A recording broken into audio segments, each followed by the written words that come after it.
Hello, today we will be presenting the Hasbro Interactive case study. Hasbro Interactive was an American video game production company and was one of the largest company of its time. However, several of the studios were closed in the early 2000s, and the reason behind this will further explored in the presentation. Let's introduce the main characters. Alan Hassenfield, Chief Executive Hasbro; Tom Dusenberry was appointed as CEO of Hasbro; Jay Adair, Senior Vice President Corporate Finance; Albert Cherrier, President Chief Executive Officer; Herb Baum, former President and CEO. Mr. Hassenfield invited Tom Dusenberry to establish Hasbro Interactive as a new division. Mr. Dusenberry believed that interactive games had a brilliant future. Mr. Dusenberry was appointed as CEO of Hasbro Interactive. There were four main reasons behind the downfall of Hasbro Interactive. First one being communication issues, motivation issues, conflict issues, and lack of planning. First, we'll examine conflict issues between Hasbro Interactive and Hasbro employees and Dusenberry. Mr. Dusenberry put his colleagues under a lot of pressure as he wanted to reach his unrealistic goals in a very short amount of time. He did not really take into consideration anybody else's opinion. Instead of fostering motivation by clarifying to employees what they must do, how well they are doing, and how they can improve their performance, Mr. Dusenberry did not set out specific ways to drive the company forward. Hasbro Interactive thought that the employees knew a lot about the brand and had done the research. However, a problem was caused when Hasbro Interactive partnered up with Burger King, whereas Hasbro Interactive already had partnered up with McDonald's.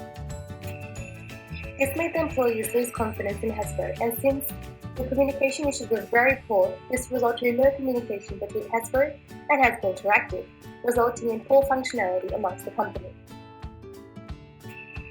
Although the company was going in losses, Mr. Hassenfield and Mr. Wilson showed immense amount of confidence in Mr. Dusenberry due to the lack of communication amongst the employees, Hasbro Interactive, and also Mr. Hassenfield.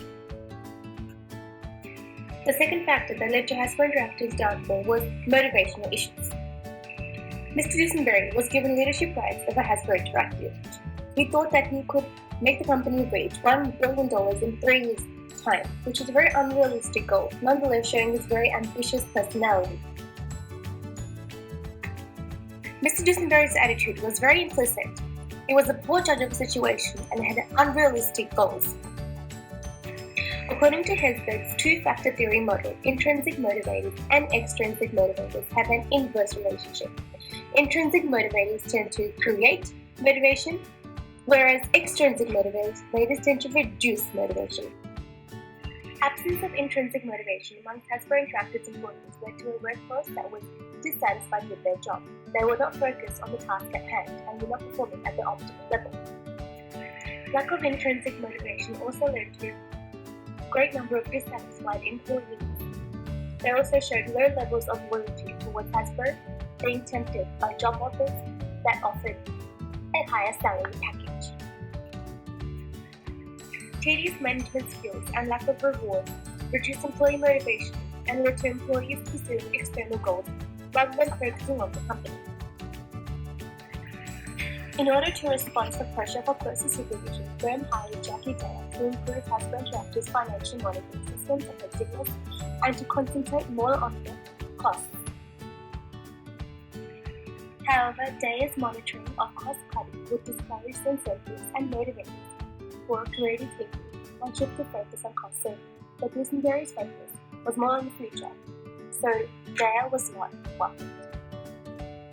Because Mr. Dusenberry was overly confident within himself, it made him over-optimistic in accelerating Hasbro's growth without any realistic budget plan. For example, based on the profits in 1997, they realized the revenue target for 1998 to $200 million without any clear plan. Even worse, while they did not achieve their goals, they still considered this year as successful. Nonetheless, just as Hasbro Interactive generated $23 million in profits, similarly, Hasbro Interactive was operating with ambition, but without a multi-year plan that estimated the total investment that would be required to reach profitability to $1 billion in revenue. It led to lots of confidence within people and Hasbro Interactive. Okay, now let's move on to personality analysis. First, we're going to have a look at MBTI. The The Myers-Briggs type indicator known as MBTI is a personality test that counts 4 characteristics and classifies people into one of 16 personality types. Contrasting characteristics between extroverted and introverted people include the following. Extroverted are action-oriented, while introverted are thought-oriented. Extroverted seek breadth of knowledge and influence, while introverted seek depth of knowledge and influence. Sensing and intuition are the information gathering functions. People who prefer sensing are more likely to trust information that is in the present, tangible, and concrete. On the other hand, those who prefer intuition tend to trust information that is less dependent upon the senses. Thinking and feeling are decision-making functions. Those who prefer thinking tend to decide things from a more detached standpoint, measuring the decision by what seems reasonable, logical, and casual. Those who prefer feeling tend to come to decisions by associating or empathizing with the situation. Judging and perceiving are used when relating to the outside world. Judging people tend to think it out, they like rules and deadlines, they like to have matters settled, while perceiving people prefer flexible rules and open opinions. Now let's look at the test results of the 2 leading men. Given the issue we discussed above, we will say Dusenberry is a ESFP person, which means he is extroverted, sensing, feeling, and perceiving. On the other hand, Heisenfeld is a ESTJ person, which means he is extroverted, sensing, thinking, and judging. Now let's move our perspective to the Big 5 personality model. The Big 5 model is a personality assessment model that taps 5 basic dimensions, which are extroversion, agreeableness, emotional stability, openness to experience, and conscientiousness based on clusters of adjective rating. Those who get a high mark in openness section tend to say, I have excellent ideas, I'm quick to understand things, I use difficult words or sort of stuff like that. And those who get a high mark in conscientiousness tend to say, I'm always prepared, I pay attention to details, I like order, and stuff like that. And those who get a high mark in extroversion will say, I'm the life at the party, I don't mind being the center of attention, or I feel comfortable around people. In the agreeableness section, those who get high mark tend to say, I'm interested in people, I sympathize others' feeling, or I have a soft heart. And in the last section, which is neuroticism, those who get high mark usually say, I got irritated, stressed out, or upset easily.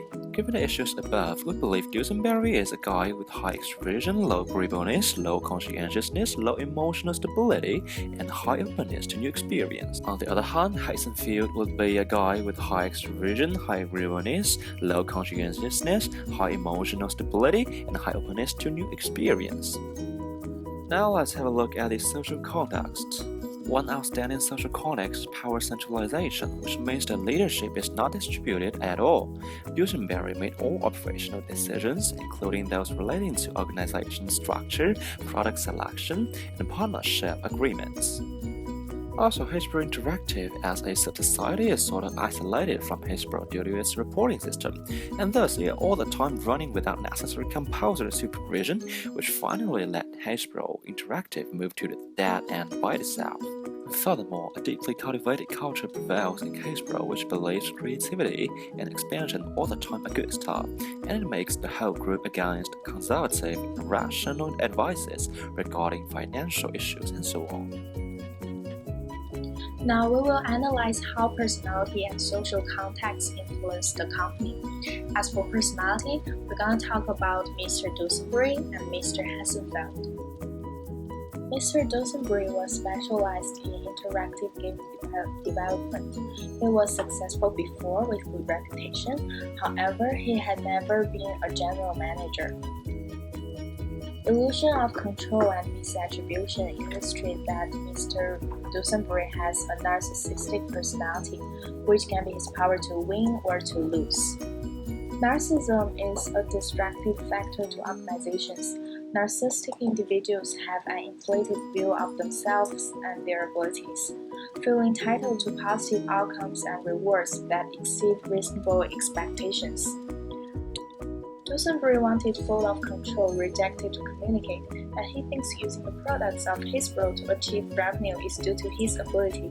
Narcissistic leaders tend to be very persuasive, and unfortunately, narcissism is often accompanied by illusion optimism, which makes the leadership blind of risk and threats.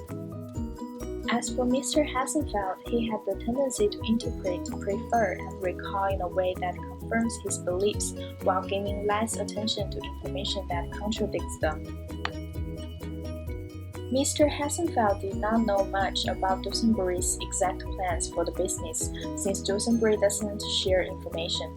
The lack of information that Hassenfeld had was filled with information that were aligning with his wishes and hopes, which is called confirmation bias. In the relation to social context, the organization structure and referent power have high influence on people's reaction. The separation of Hasbro Inc. and Hasbro Interactive make communication more difficult and also make it difficult for plans and directions. As a result, it can be seen that Hasbro Interactive was out of control from the Hasbro headquarters. Moreover, Hasbro Interactive did not have enough abilities on branding, financing, and operating. In addition, Hasbro Interactive brand manager provided less judgment in the company's activities because they intended to avoid conflicts within their company. Therefore, Mr. Dusenberry was the main person to decide all decisions in Hasbro Interactive.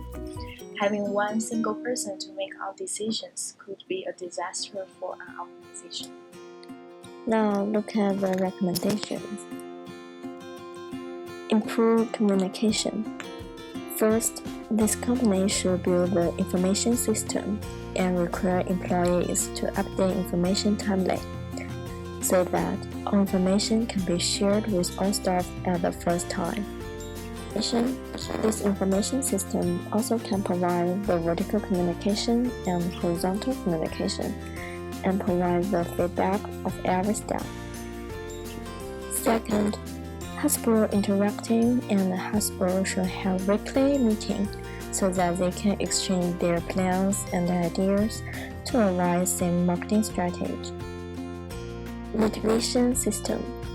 First, managers should provide more opportunities for their employees to maximize their abilities. For example, this company should let more managers join decision-making rather than just made by Mr. Dusenberry. Second, according to the expectancy theory, this company should assign tasks to their employees based on their preference, which is related to their salary. After that, for outstanding people, Hasbro should have a reward system. When people complete very well or have a creation, companies should reward them, such as bonus, promotions, and praise. Reduce the frequency of conflicts. First, based on the first suggestion, this company has an information system so that they can communicate effectively. Therefore, they can avoid some unnecessary conflicts. Second, when some new managers come to Hasbro, they should understand the culture of the company and the preference of employees before they make plans. Next, they can engage more people to make decisions. For example, they can set up a group which have every department managers who have professional knowledge and skills. This can make every decision in accordance with their company mission. Make plans. This company should make plans depend on their situation before next strategy. And before they make decisions, they should do enough research rather than totally depend on their experience. For example, they should make budget plan when they set next target, rather than just based on their experience or previous sales performance. Different department managers should work together because they have different professional skills and knowledge, so that they can make more comprehensive plans and decisions.